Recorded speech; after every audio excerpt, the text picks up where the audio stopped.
who was one of the founders of the African National Congress. And if they care to examine some of his early works, they will also be familiar with one of the greatest speeches ever delivered by an African, delivered at the University of Columbia in the month of April 1906, titled "The Regeneration of Africa." Those who have had the privilege and honor of examining that piece of writing acknowledge that Pixley Kaisa Kaseme was very conscious of the status of Africa as it was in those days.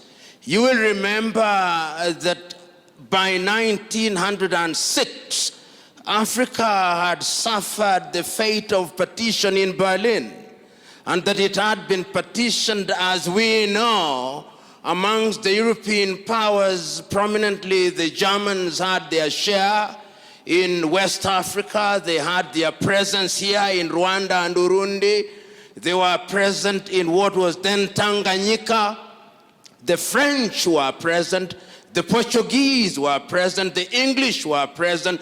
The Belgians were present. The Spaniards were present. The Arabs were present, although they were not part of the club that partitioned Africa in 1884. And therefore, when he was talking about the whole idea of the regeneration of Africa, the choice of his words, because he was speaking in a foreign tongue, which I am speaking in this afternoon, he was very clear about the words that he chose. He talked about the regeneration of Africa. And when one talks about regeneration, it means that there was an Africa which had a certain level of development, and that had suffered at the hand of the foreigners, and therefore it needed to be regenerated. Those of you who are familiar with the thoughts and works of Senegal's Anta Cheikh Diop will know that Anta Cheikh Diop does recognize that there was indeed an Africa which had certain levels of civilization. In fact, the more romantic historians suggest that when Europe and Europeans were still living in the caves in the western part of Africa, there were organized kingdoms, and that there were libraries which rival the largest libraries in Africa today. Indeed, those of you who are students of religion, like Professor here, will know that people like Augustine of Hippo or Athanasius, some of the early thinkers in religion, were resident in what may today be called the Maghreb. In other words, therefore, when Pixley Kaisa Kaseme was speaking in 1906, and he was talking about the regeneration of Africa, he was telling us that Africa needs to rediscover herself, and that Africa needs to move a notch higher in order to find her pride of place amongst the community of nations.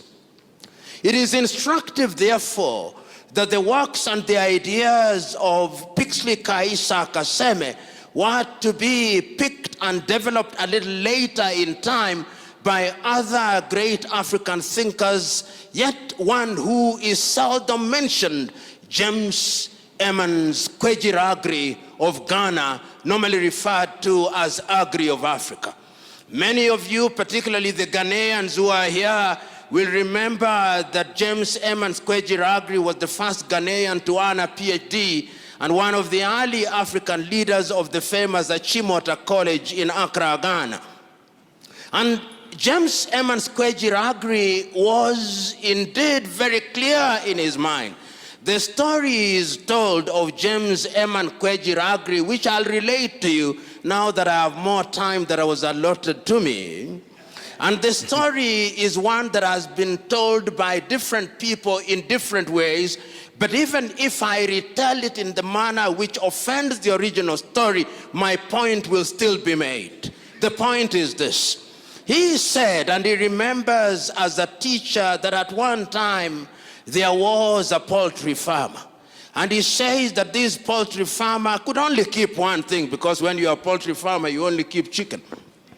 But he remembers that at one time, some of his chicken that he was keeping strayed into the bush. And when they came back home, there was within their ranks another chick which did not look like them. It was the chick of an eagle.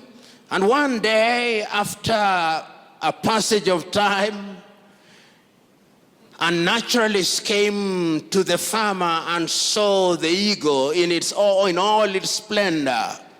And he said, "This is not chicken, this is an eagle." But the farmer said, "I know. It was once an eagle, but it has been fed on chicken feed for too long. It has long lost its chickenhood. It has long lost its eaglehood. It has now acquired chickenhood."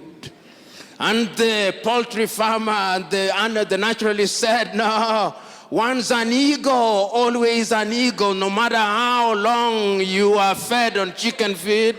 And the naturalist said, the farmer said, "I want you to demonstrate." And in the evening, he put the chick on his palm and urged it to fly, but it refused to fly. And the story is told, the farmer said, "I told you. It was once an eagle. It was fed on chicken feed. It has lost its eaglehood. It is now a chicken." But then the following day, the naturalist came early in the morning, and as the sun was rising, he put the chick on the palm of his hands and urged it on, and it flew and never came back again. And he said, "I told you, once an eagle, even if you feed it on chicken feed, it will remain an eagle." And he said so animatedly, it is reported, that is who an African is. He could have been fed on chicken feed, but it has never lost its eaglehood. James M. Kwejiragri was underlining the fact that no matter how devastated you are, you will always have that inner self. And I think the person who captured it in order to lay the basis of this as an artist is a man that we call Wole Soyinka. Now, many of you who are Nigerians here will remember Wole Soyinka's famous writing, "The man died, the man died, the man died, the man in you must never die," and the man includes the woman. And I'm laying this basis for us to understand that when we talk about forefathers, we must never forget individuals such as Pixley Kaisa Kaseme. We must never forget people like James M. Kwejiragri. We must not forget people like Cheikh Anta Diop. And if we want to go into the diaspora, we must never forget individuals such as Marcus Garvey of Jamaica. And we must never forget individuals such as W.B. Du Bois. And one of the things that they underscored in those early days, before I come to the forefathers that we are much more familiar with, is that Pixley Kaisa Kaseme, in his writing and his speech, which I've already talked about, he said, in order for Africa to realize our potential amongst the Committee of Nations, there is only one thing that must define African relationship with other civilizations. He called it multi-dimensional osmosis. And what he called multi-dimensional osmosis becomes much more relevant, particularly today, when we are trading with China, when the osmosis is not multi-dimensional. And the osmotic is only in one direction, is monodirectional. And what he meant at that time is that Africans must engage with other civilizations, but that engagement must be of such a nature that it is mutually beneficial and the relationship is symbiotic.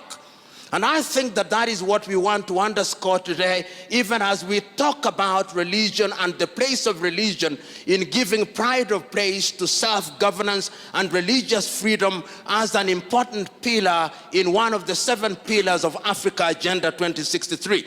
But yet I cannot at this stage yet go into Africa Agenda 2063 before I examine what was the vision of our founding fathers and who were they. In my own examination, and I stand to be corrected on this, whenever we talk about the founding fathers of Africa, we are normally directed to remember the 32 leaders who gathered in the month of May 1963 in Addis Ababa, Ethiopia.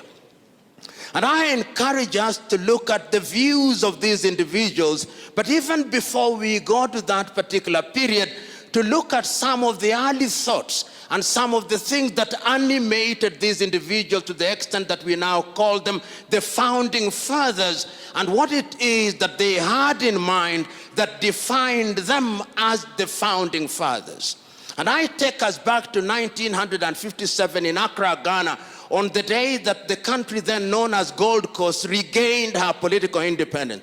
And see how deliberate I am. I'm saying the country regained her political independence, did not acquire her independence. She regained an independence that she had lost by dint of force and by dint of both strategy and stratagem.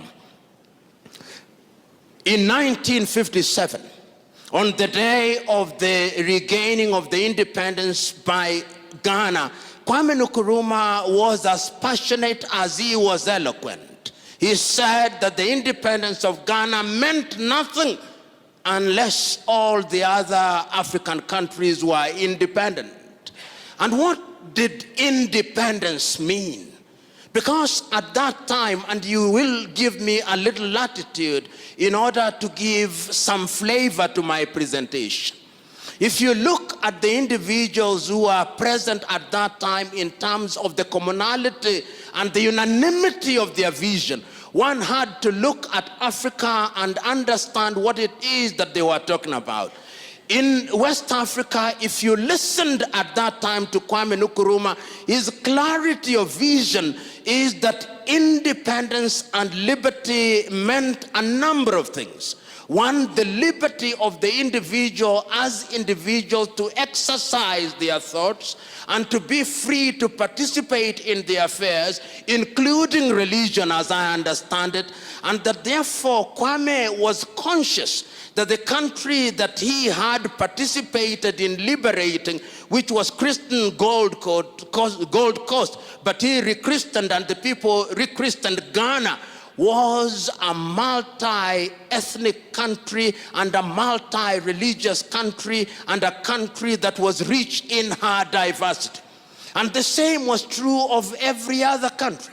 So that if you listened at that time in next door to in Nigeria, which was, as you know, until independence divided into three regions, the northern region, the eastern region, and the western region, you could see that even at that time in Nigeria, while the colonialist was conscious of the religious differences, the leaders of the day, even if grudgingly so, were conscious of the fact that now that they had found themselves in this geographical space, they had to tolerate each other. So that when you are listening to the Muslims in the north, when you are listening to Abubakar Tafawa Balewa in Nigeria, or the Saudaner of Sokoto, Sir Ahmadu Bello, and listening to Nnamdi Azikiwe, who is a Christian, they are conscious of their diversity. They are grudgingly in Nigeria, but they accept the fact that they must live together. Religion and religious differences was not given the pronouncement and the accent that we now see in the manner that I shall demonstrate when I am concluding my presentation. So that even if you left countries that had that kind of diversity and you went to Algeria and you listened to the more casual thoughts of Algeria's Ahmed Ben Bella, you could see that he was conscious of the fact that even though we were finding ourselves in potential religious conflict, we had a common vision for Africa. And in that regard, you would listen in Liberia, or rather in Algeria, to Ahmed Ben Bella. You would go down to Guinea to Ahmed Sékou Touré. You would go to Egypt to Gamal Abdel Nasser, leading an Egypt that was fundamentally Muslim, but conscious of the fact that there was an Africanness. But there were also other individuals who at that time did not believe that God existed. They were persuaded that there was something called materialism, that they were persuaded by a different ideology. But even in that appreciation, they were conscious of one fact, that there was a continent called Africa, and that Africa was a continent that needed to move in one direction. And you will discover such individuals when you come to Kenya, when you come to Tanzania. We talk about people who are Christians, committed Christians, such as Julius Kambarage Nyerere, and you went down to the people who did not quite believe in Southern Africa, like Agostino Neto or Samora Moses Machel at that time. But what is critical for our presentation is that in May 1963, 32 leaders congregate in Addis Ababa, Ethiopia, at the invitation of Emperor Haile Selassie. And I invite you, ladies and gentlemen, to take time this evening or hereafter to read the speeches that were delivered by each one of them. And I've read each one of them several times. Even the ones who later disappointed us, the Spirit was on them. The Spirit was on them. And I will only isolate a few of them in order for us to appreciate how far they could see. As I stand here, I remember the speech of David Dacko of Central African Republic. He says that Africa must unite and move in one direction, for how would a little country such as Central African Republic survive in the face of the sustained machinations of the erstwhile colonial power? We know that David Dacko did not live up to the dreams that we thought he would. I listened to speeches such as those of Julius Kambarage Nyerere of Tanzania. He said, we did not come here to talk about unity or to remind ourselves how unity is important. We have come here to affirm the fact that without unity, Africa is never going to realize their potential. And one can go on to the speeches of Modibo and others and Haile Selassie and others, but it's not important to rehash those speeches because they can be located in libraries.